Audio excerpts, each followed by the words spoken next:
এগুলো আল্লাহ তাআলা করেন। তো তাম দুনিয়ার যে মানুষ আছে তারা এই কথা বিশ্বাস করে নুন খাবো যার কন্যা গুণ গাবো তার, এটা আমরা সবাই বিশ্বাস করি, যার নুন খাবো তার গুণ গাবো। আমরা নুন খাই আল্লাহ আর আমাদের বহুত নামদারি মুসলিম গুণ গাবো অন্য কারো। কথা বুঝতে পারছেন? আমার ইবাদত, আমার সিজদা, আমার শ্রদ্ধা হবে একমাত্র কার জন্য? আল্লাহ।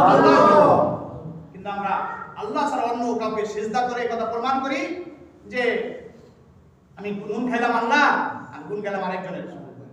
এভাবে আমরা ডাইরেক্ট আল্লাহর সাথে শিরক করি, ডাইরেক্ট আল্লাহর সাথে শিরক করি।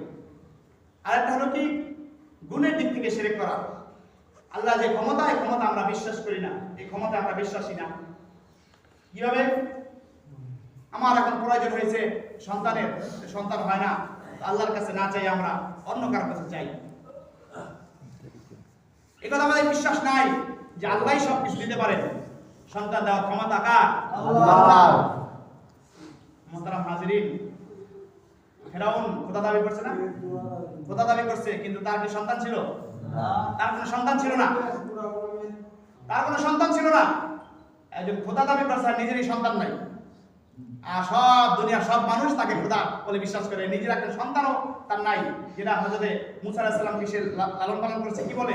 যাকে সন্তান নাই, আসা আলাইহিস সালাম বলছেন না যে আপনার তো আমাদের সন্তান নাই, তাহলে একটা সন্তান আমরা লালন পালন করি। কেমন খোদা যে নিজে আরেকজনকে সন্তান দেওয়ার অধিক দাবি করে যে আমি সন্তান দেই, আমি সবকিছু করি, নিজের কি নাই? নিজেকে সন্তান নাই।